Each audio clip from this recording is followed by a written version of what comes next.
withholding. Amen. Donc, je disais que ce soir, j'ai sens envie de prêcher. Quelqu'un est là? On m'a donné un nombre de minutes pour que je vais essayer de respecter. Merci de cette testimonial plus loin.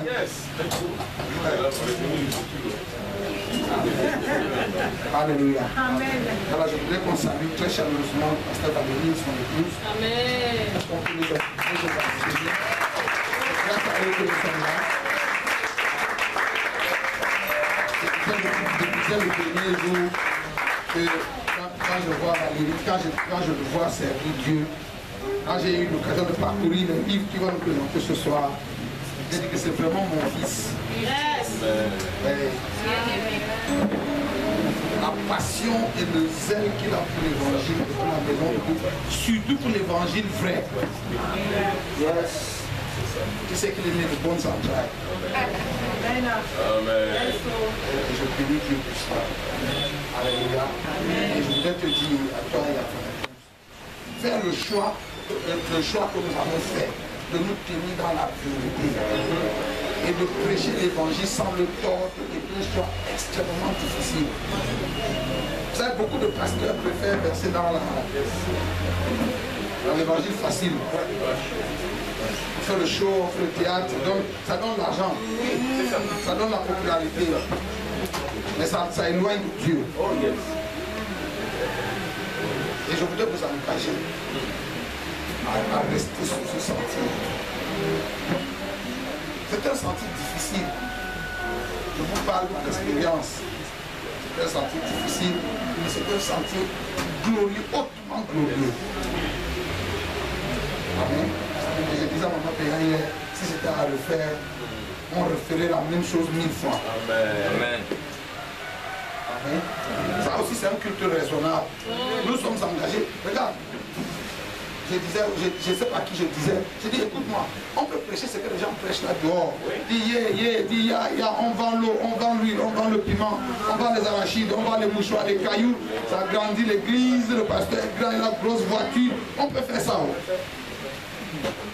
Est-ce qu'on ne peut pas faire ça? Oh!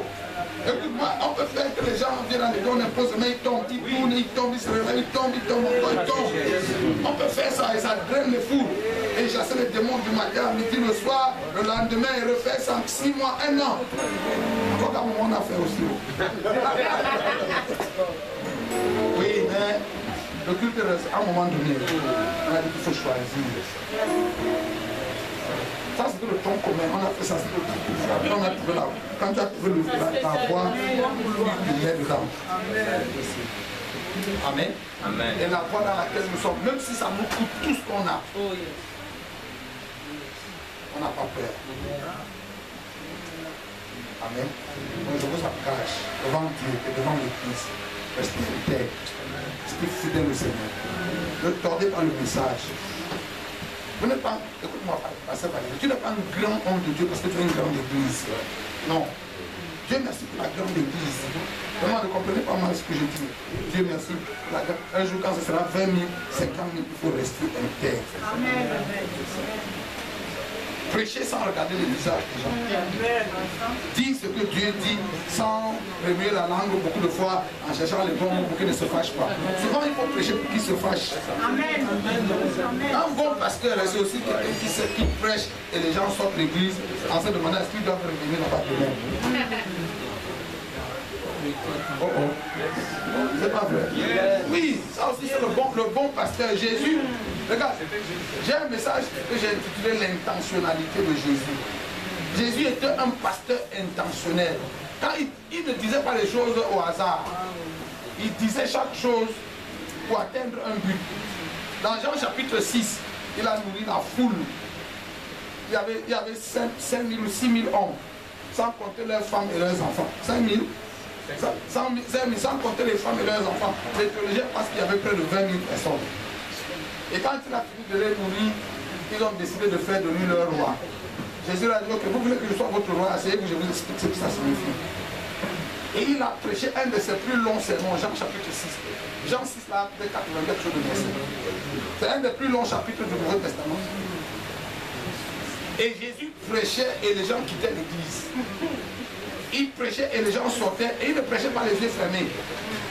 Jésus prêchait et il les voyait partir et il n'a pas arrêté la prédication jusqu'à ce qu'ils soient tous partis. Et quand ils sont partis, Jésus se retourne vers les 12. Il a dit que vous, parce qu'il n'a pas parti aussi. Donc le jour-là, Jésus prêchait pour que les gens quittent l'église. Amen. Parce qu'il y a des gens qui nous encombrent. Ils nous donnent l'impression qu'on avance alors qu'on n'avance pas. Ils chatouillent l'ego du pasteur et il croit qu'il a 2000 personnes. Alors qu'en réalité, il n'y a rien dedans. Maintenant, regarde, ce qui me choque dans l'histoire, quand Jésus leur demande, vous aussi, vous ne voulez pas partir? Écoute la réponse de Pierre. Seigneur, à qui d'autre irons-nous? C'est toi qui as les paroles de la vie éternelle. Maintenant, ça veut dire quoi? En français facile. Dans cette foule de près de 20 000 personnes, il n'y avait que 11 d'entre eux qui avaient trouvé le chemin de la vie éternelle. Les 19 989 autres avaient seulement trouvé un moyen d'avoir un peu de pain et de sardines. Ils venaient à l'église parce que, bon, quand Jésus a fini de dire ces choses, non. Après, il va guérir les malades, il va chasser les démons, il va leur donner le pain et la sardine. Ils ne venaient pas là pour la vie éternelle, ils venaient pour le pain et la sardine. Moi, je te pose la question ce soir. Tu es ici pourquoi? Tu es ici pourquoi? Pour la vie éternelle ou bien pour le pain et la sardine? Si c'est le pain et la sardine que tu cherches, il faut aller dans les autres. Oula. Vous savez, non? Il faut aller là-bas. Nous aussi, on est ici là pour la vie éternelle. Maintenant, je vais vous dire la vérité. Si la vie éternelle, ça n'existe pas, je serai le premier à me laisser à quitter. Moi, j'ai rien à foutre ici. Si la vie éternelle n'existe pas, on fait quoi ici? Aujourd'hui, c'est un message qui a la montre que l'enfer n'existe pas. Oh! Que l'enfer n'existe pas. Toi, tu ne connais pas la différence entre le climat de Yaoundé et celui de Garoua.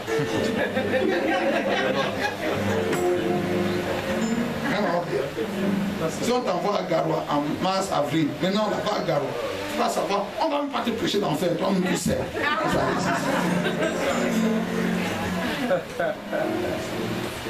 Amen. Maintenant, tu es libre de croire ce que tu veux. Tu es libre de croire que l'enfer n'existe pas, que toutes ces choses-là, on a fabriqué ça.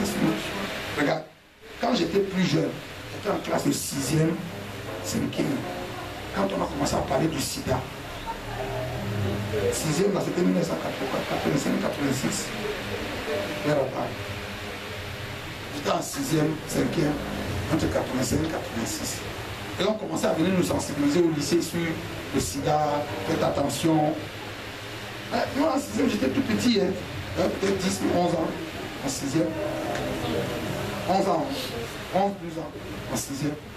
Bon, 12 ans, quand on parlait du sexe, et les maladies sexuellement transmissibles, vraiment à 12 ans, on ne comprenait pas grand-chose. Mais on écoutait, c'est-à-dire que les personnels de santé venaient nous sensibiliser, faites attention, et tout ça. Et nos grands frères qui étaient en 3e, seconde, ils venaient nous... Et qui étaient sexuellement actifs déjà, ils venaient nous dire, il ne faut pas écouter ça, les pères là, le sida n'existe pas. C'est le syndrome inventé par les Américains pour décourager les amoureux. On vous a dit ça aussi. Bon, les plus jeunes ne savent même pas ce que c'est. À notre époque, on nous disait que c'est le syndrome inventé par les Américains pour décourager les amoureux et que les pères là viennent nous dire ça pour qu'on ne touche pas leurs filles. Mais est-ce qu'aujourd'hui tu peux dire à quelqu'un que le sida n'existe pas? Et beaucoup de gens ont cru à l'époque là que le sida vraiment n'existe pas. Donc aujourd'hui dans nos familles, on a au moins chacun de nous a perdu au moins un parent, un ami, un frère, un voisin qui est mort de sida. Encore qu'ils en meurent tous les jours autour de nous. Donc tu ne peux plus dire à quelqu'un que le sida n'existe pas. C'est la même chose avec l'enfer.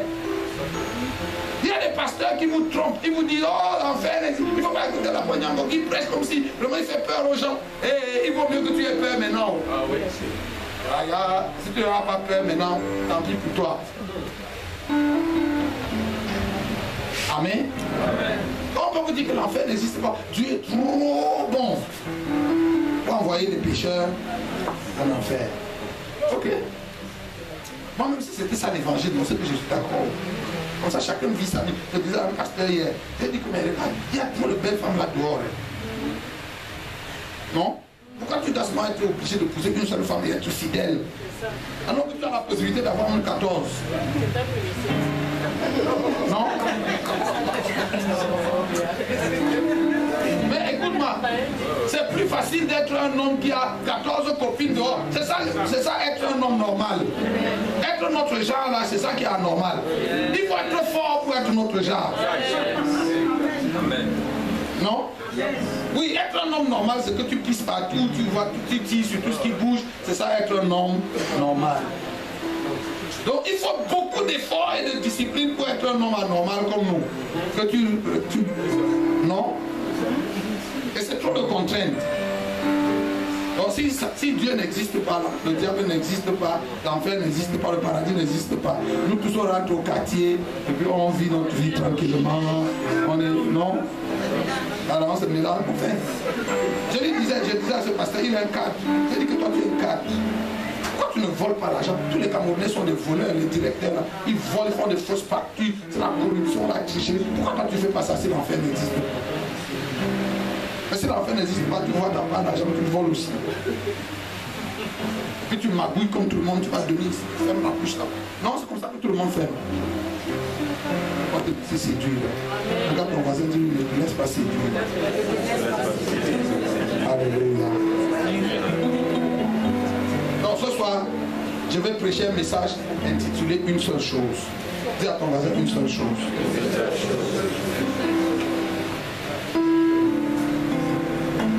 Philippiens chapitre 3. À partir du verset 1. Au reste, mes frères, réjouissez-vous dans le Seigneur. Je ne me lasse point de vous écrire les mêmes choses. Et pour vous, cela est salutaire. Souvent les gens me demandent pourquoi tu prêches les mêmes messages, tu répètes les mêmes choses. C'est salutaire pour l'église qu'on répète les mêmes. Ce message que j'ai prêché, certains d'entre vous m'avaient déjà entendu le prêcher. Mais écoute-moi, on peut répéter les sermons sans répéter les onctions. Donc on ne peut jamais, parce qu'il n'y a aucun mélange, c'est un vieux pasteur, on ne peut jamais prêcher le même message exactement de la même façon. Ça peut être le même chapeau, le même titre, le même texte, mais le Saint-Esprit a toujours quelque chose de nouveau à dire. Amen. Alléluia. Donc pour vous cela est salutaire. Prenez garde aux chiens, prenez garde aux mauvais ouvriers, prenez garde aux faux circoncis. Car les circoncis, c'est nous qui rendons à Dieu notre culte par l'Esprit de Dieu, qui nous glorifions en Jésus-Christ et qui ne mettons point notre confiance en la chair. Moi aussi, cependant, j'aurais sujet de mettre ma confiance en la chair. Si quelqu'un autre croit pouvoir se confier en la chair, je le puis bien davantage. Moi, circoncis le 8e jour de la race d'Israël, de la tribu de Benjamin, hébreu né d'hébreu, quant à la loi pharisien, quant aux zèles persécuteurs de l'Église, irréprochable à l'égard de la justice de la loi. Et à la fin de ce verset 6, il faut mettre 3 points de suspension. Parce que l'apôtre Paul commence à dérouler son CV. Mais il n'a pas fini. Vous savez, ceux qui lisent la Bible savent qu'il n'a pas fini de donner son CV. Il ne vous a pas dit qu'il est diplômé de l'Institut supérieur de Gamaliel, qu'il était un professeur agrégé, un professeur hors hiérarchie, qu'il était un intellectuel de haut vol, et qu'il était l'ami des gouverneurs, l'ami des souverains sacrificateurs, et qu'il marchait seulement avec l'élite de son temps. L'apôtre Paul, quand il parlait, tous les philosophes s'arrêtaient pour l'écouter, parce qu'il avait quelque chose de spécial à dire. Mais il n'a pas fini, parce qu'il arrête son CV. En fait, il ne veut pas qu'on garde la pensée fixée sur son CV, parce qu'il a quelque chose de très important à dire. Et la chose importante commence au verset 7. Au verset 7, il dit, mais toutes ces choses qui étaient pour moi des gains, je les ai regardées comme une perte à cause de Christ. Et même je regarde toutes choses comme une perte. J'ai renoncé à tout. Et je regarde comme de la boue.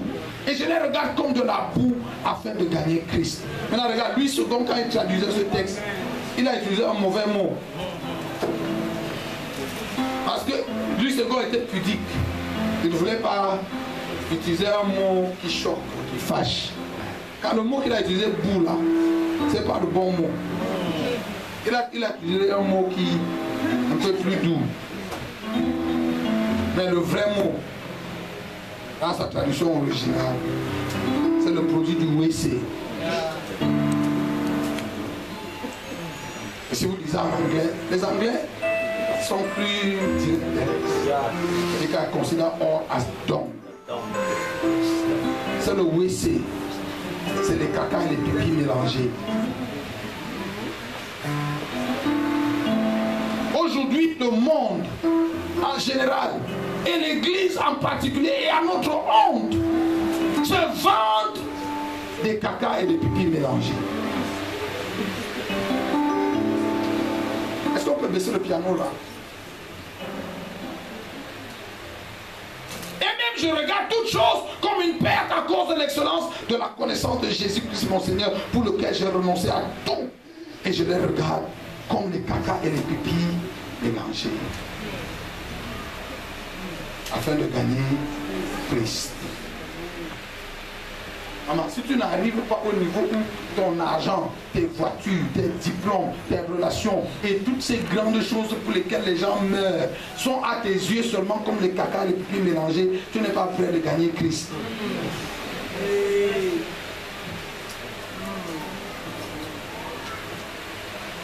Est-ce que je peux prêcher ce soir? Yes.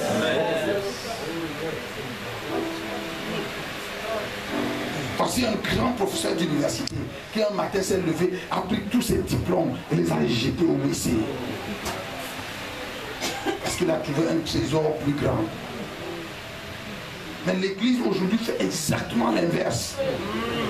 Exactement l'inverse. Nous avons utilisé Jésus comme échafaudage pour ramasser les caca et les pipis mélangés. Nous utilisons Jésus. Jésus est devenu un moyen d'arriver à la promotion, à la nomination, à l'élévation. Quand vous venez à l'église, vous attendez qu'on vous prophétise les caca et les pipis mélangés. On vous prophétise le visa, on vous prophétise le voyage, on vous prophétise le travail, on vous prophétise la percée, on vous prophétise l'argent, on vous prophétise quoi encore, les habits, le mariage. Oh, il ne fallait pas oublier le mariage. Et l'apôtre Paul appelle ça les caca et les pipis mélangés sur le WC. Aujourd'hui, les gens viennent à l'église pour manger le WC. Plein d'églises, dimanche après dimanche, nourrissent leurs membres des caca et des pipis mélangés. C'est ce que nos pupitres servent au monde. Et c'est ça qui draine les foules. Vous savez pourquoi ils ne viennent pas ici? Parce qu'on ne leur sert pas des caca et des pipis mélangés.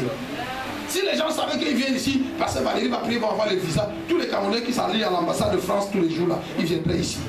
Et ils ne viennent pas ici parce qu'ils sont convertis. Ils ne viennent pas ici parce qu'ils aiment Jésus. Ils ne viennent pas ici parce qu'ils veulent être sauvés. Ils ne viennent pas ici parce que Dieu les intéresse. En fait, la grande majorité d'entre nous, Dieu ne nous intéresse pas.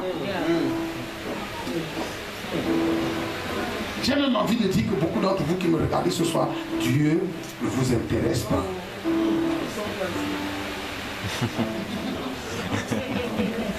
Ils sont pas ici. Il ne faut pas répondre pour les autres, parle pour toi-même.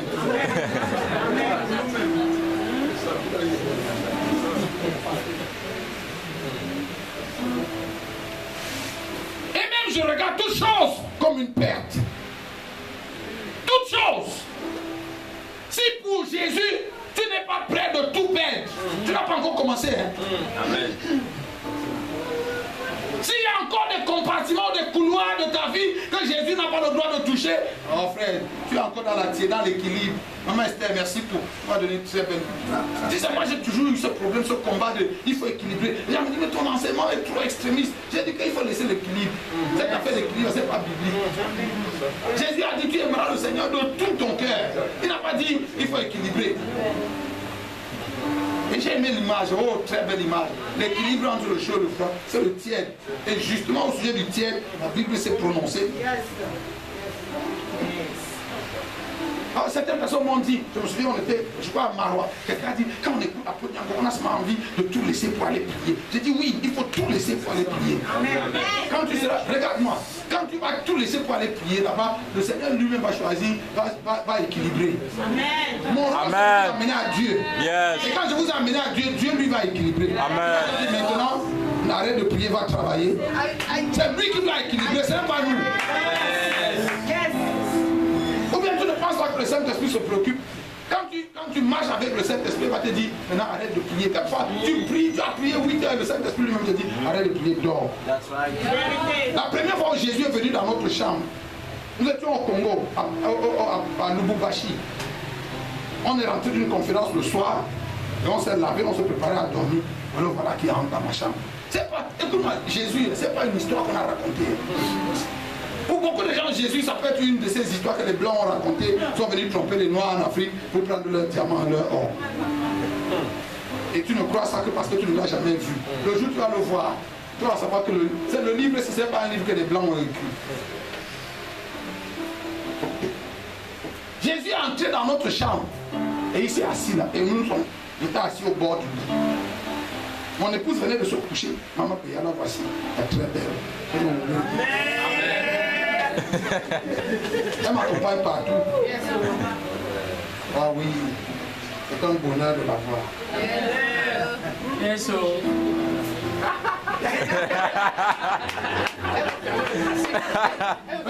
Vous savez pourquoi je vais partir à Maman Béatrice? Bon, je dirais ça à une autre fois. Mais, pasteur, il faut faire comme moi. Moi, j'ai peur des pasteurs qui marchent par leur femme. Hein?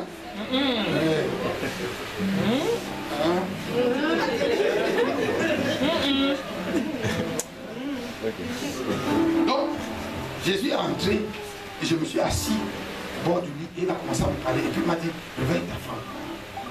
J'ai réveillé. J'ai dit, maman, réveille-toi. Et il était là. Et on s'est assis. Il nous parlait, il a commencé à nous parler. Puis à un moment donné, il m'a dit, la femme est fatiguée, demande-nous de se coucher. Et elle s'est couchée rapidement. Et je suis resté parler avec Jésus de 22h à 5h de ça c'était 2000, août 2000.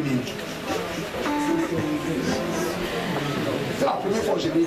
Donc quand je vous parle de Jésus, là, je ne vous parle pas d'une histoire que j'ai lue dans un livre. Ça c'est longtemps avant qu'il m'ait amené visiter le ciel plusieurs fois.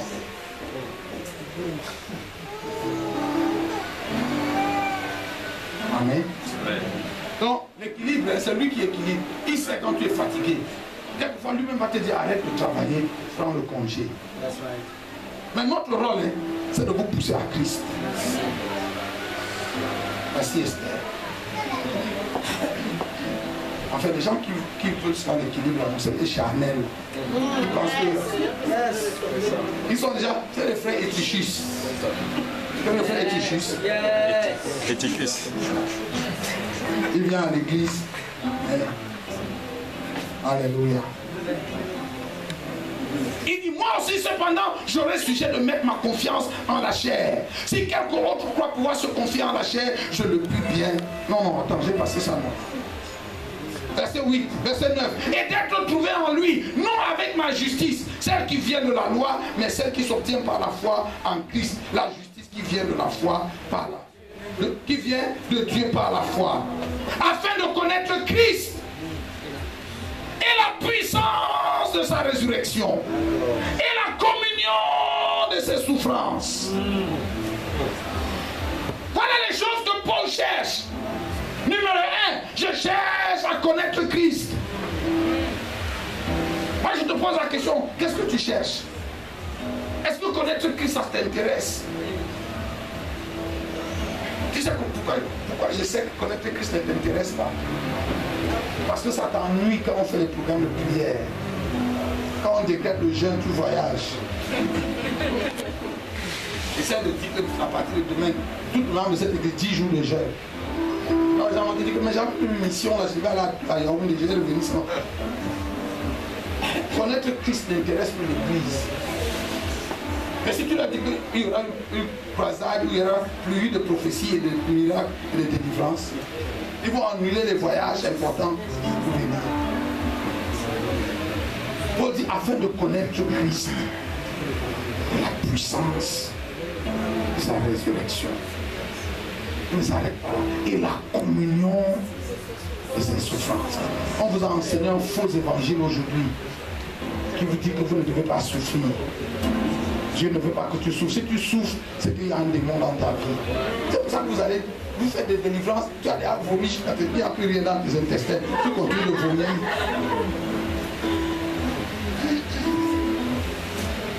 Et la communion de ses souffrances.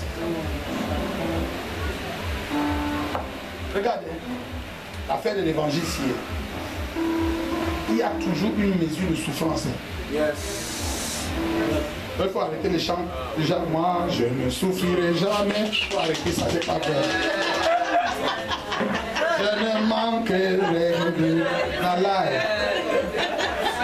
Yes. Hein? On n'a pas dit qu'on va maintenant prêcher la misère. On n'a pas dit que les gens doivent dire non. Mais il y a une mesure de souffrance. La communion de ces souffrances. L'apôtre Paul disait, et ce qui manque aux souffrances de Christ, je l'achève dans ma chair.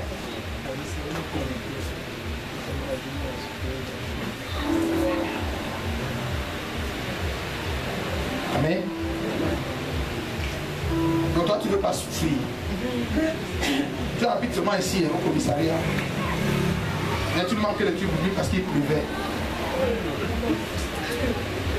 Si tu marches sur la pluie, quoi faire?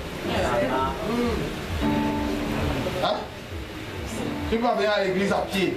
Parce que tu n'as pas 100 francs pour prendre la moto, tu vas manquer le culte. Si toi tu marches à pied, quoi va faire? Eh ma fille, tu vas mourir. Alors, non. Vous savez, vous venez à Dieu seulement pour prendre. Vous ne savez pas que Dieu attend que vous lui donniez. Yes. Mais ça ne veut pas ne parle pas de votre argent. Hein. Ce que Dieu demande, vous demande en premier, ce n'est pas votre argent. Il a dit dans la Bible que s'il avait faim, ce n'est pas chez vous qu'il viendrait manger. Il veut ton cœur, maman. Tout ton cœur. Avant de lui donner ton argent, écoute-moi, si tu n'as pas donné ton cœur à Dieu, ton argent est une abomination. Ah, ça c'est un message pour les pasteurs qui pensent que l'offrande résout tout. Parce qu'aujourd'hui on a tout entendu dans le corps de Christ. Your offering will do for you what you cannot do for yourself. Well, go ahead. Qui vous a dit ça? Attends, frère, qui vous a même dit que Dieu accepte toutes les offrandes qu'on lui donne? C'est parce que vous ne lisez pas vos Bibles. Que vous ne savez pas que toutes les offrandes ne sont pas agréables à Dieu.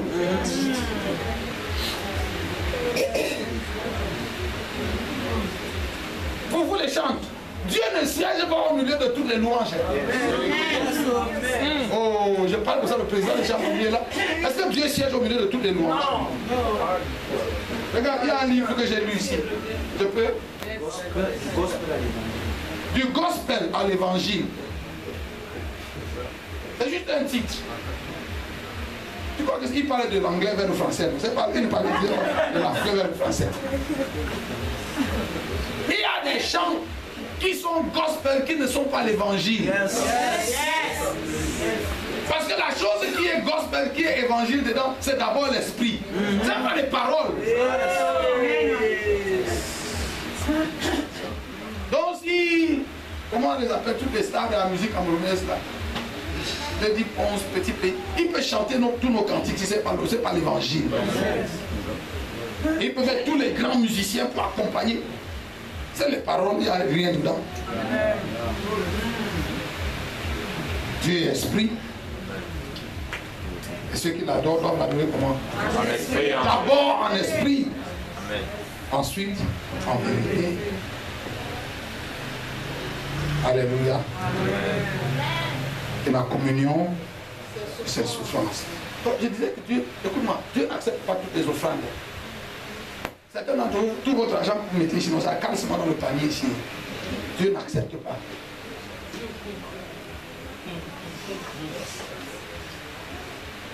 Regarde, dans le Nouveau Testament, Acte chapitre 5, Pierre a tué un frère et sa femme à l'église, à l'heure de l'offrande.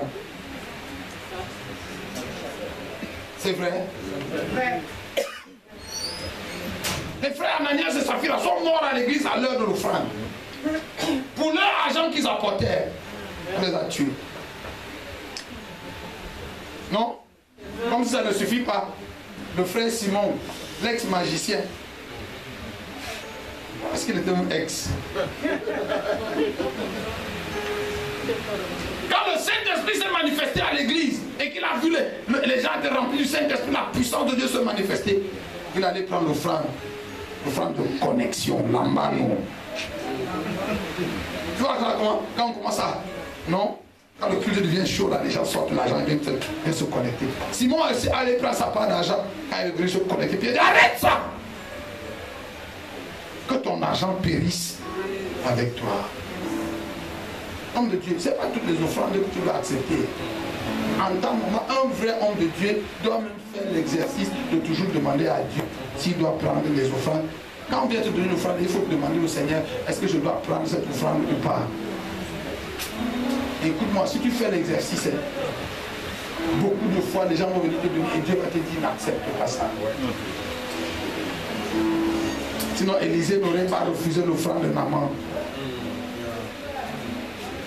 Il ne faut pas nous dire que tout est sanctifié par la prière et la parole de Dieu. Géasi va te montrer que tout n'est pas sanctifié. C'est vrai? Il faut citer les versets à leur bonne place. Quand les gens veulent vivre leur chose, leur vie. Mais si tout est sanctifié par la prière, par la parole de Dieu, même la fornication peut être sanctifiée. Avant qu'on fornique, on prie d'abord.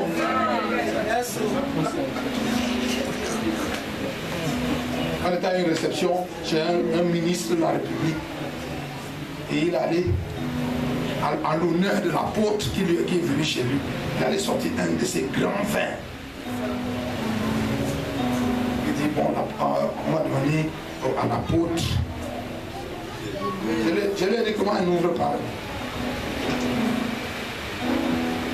On va dire, il faut faire la politesse au roi. Le seul roi à qui j'ai fait la politesse, c'est là-bas en haut. J'ai dit que non, monsieur le ministre, a tout le respect du. Quand touch that box, je ne touche pas. Comment ça? J'ai dit que non, moi je ne touche pas. Ma consécration à Dieu m'empêche de toucher à cette paix. Ah bon, mais je suis sûr que Maman Béatrice quand même va nous faire honneur. Il va chez Maman Béatrice dit, monsieur le ministre, moi je ne touche pas. Et ce jour-là, il m'a sorti l'évangile. Il m'a fait asseoir et il m'a prêché. Et Jésus a dit, que quand on boit, il faut boire en pensant à lui.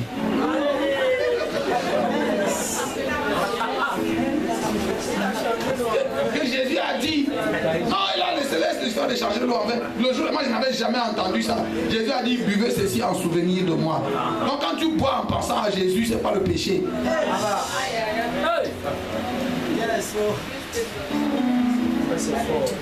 Ça c'est un autre niveau, non? Yeah. Donc tout est ça, on peut tout sanctifier. Si tu voles l'argent pour venir donner à l'église, c'est sanctifié, non? On va arrêter ça. Amen. Amen. Et la communion de ces souffrances. Vous êtes là? Finissons.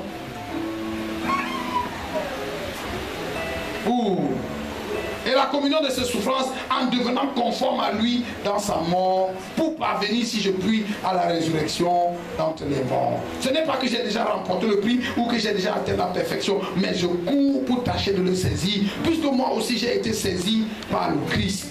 Frère, je ne pense pas l'avoir saisi,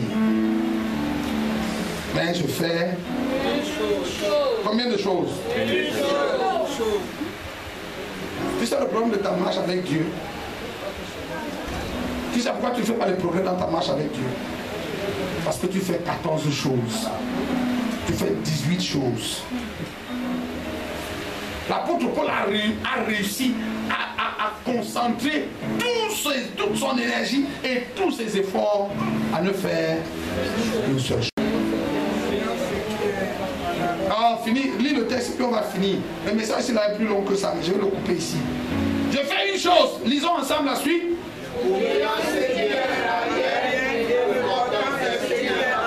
Qu'est-ce qu'il y a en arrière? Hein? Le WC, les caca et les pipis mélangés, oubliant ce qui est en arrière et me portant vers ce qui est en avant. Je cours vers le but. Pour faire quoi? Aujourd'hui, l'esprit de la femme de Lot a rempli l'église. Nous disons que nous allons au ciel en guettant les Prado, les Pajero, les Oumer, les Marie. Frère, on ne va pas au ciel comme ça. Hein. Jésus a dit, frère, si quelqu'un met la main à la charrue, il fait quoi? Oh, comment tu es distrait dans ta marche avec Dieu. Nous marchons vers Canaan. Mais tu as tu guettes. Et comme le diable sait que vous êtes comme ça, non? Il vous a alors suscité des grands pasteurs qui vous disent que mais, hein, toi tu es là, tu as ce matin en moto, alors qu'un païen à la Prado, entre toi et le païen, qui doit avoir la grosse voiture? Tu dis c'est nous. Et on est tous devenus des mondains païens charnels. On se vante avec nos voitures.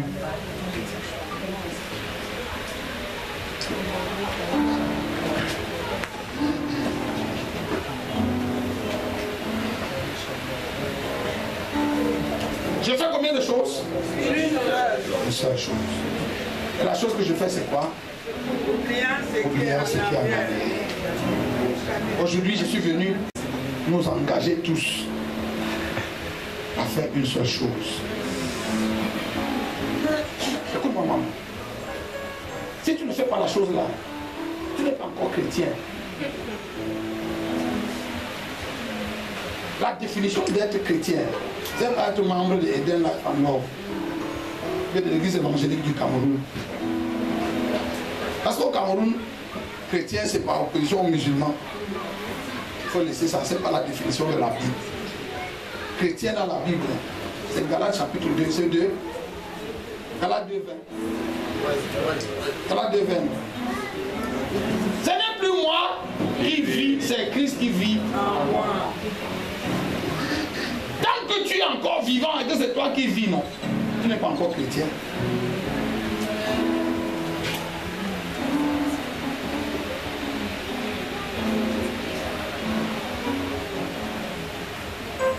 Ce n'est plus moi qui vis, c'est Christ qui vit en moi.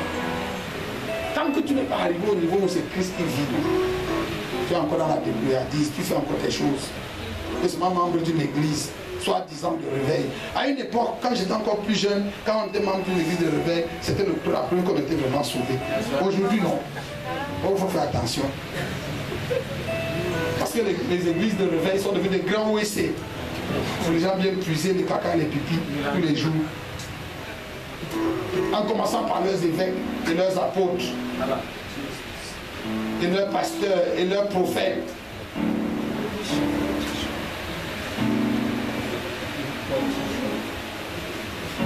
Hein? Regarde ton voisin dit les caca et les pipis mélangés. On lui dit ça. Comme ça, j'ai dit ça, je sais que ça vous choque, non? C'est un langage qui n'est pas propre. Mais je vais te répéter ça pour que tu te souviennes de ça. Comme ça, quand tu pars aujourd'hui et que tu as oublié, tu te souviens que c'est les caca. Quand tu ouvres la télé, tu zappes d'une chaîne de télé chrétienne à une autre. C'est les caca et les pipis. C'est le WC.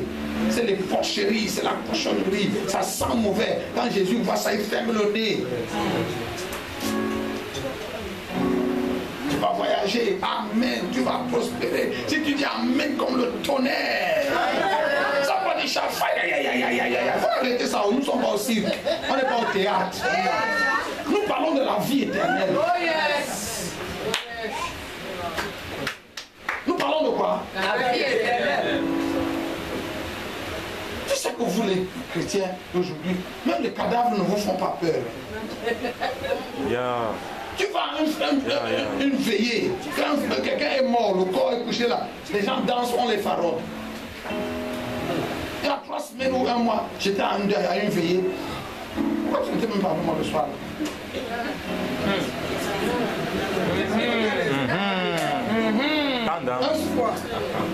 Oui, un soir, il y a un mois, il y a un de nos pasteurs qui a perdu sa mère.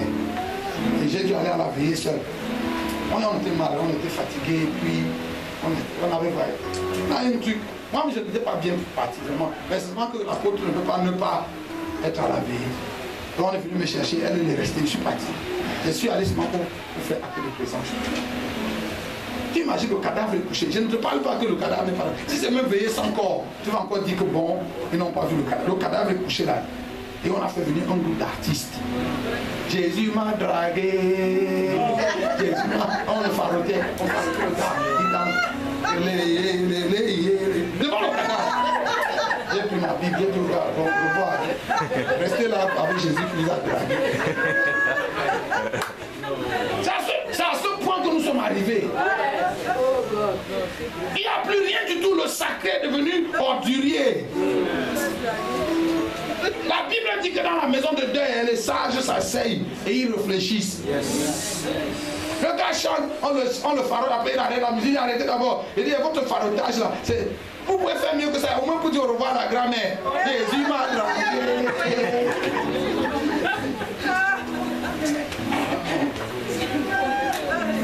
Bon, ce soir, concluons notre message. Je fais combien de choses? Comme on ne pas dit ça fort, je fais combien de choses? Ce soir, je suis venu t'engager à faire une seule chose. Et la chose, c'est oubliant les caca et les pipis mélangés. Oubliant les WC. Porte-toi court pour remporter le prix de la vocation céleste. Est-ce qu'on peut se mettre debout?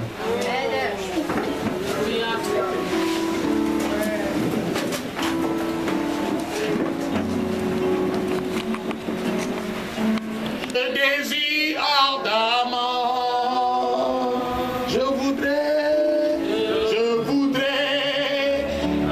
habiter dans la maison du Seigneur tous les jours de ma vie. Admirer sa beauté, apprendre à le connaître tel qu'il est vraiment. Est-ce que tu peux prendre un moment et prier pour toi-même, Seigneur, aide-moi.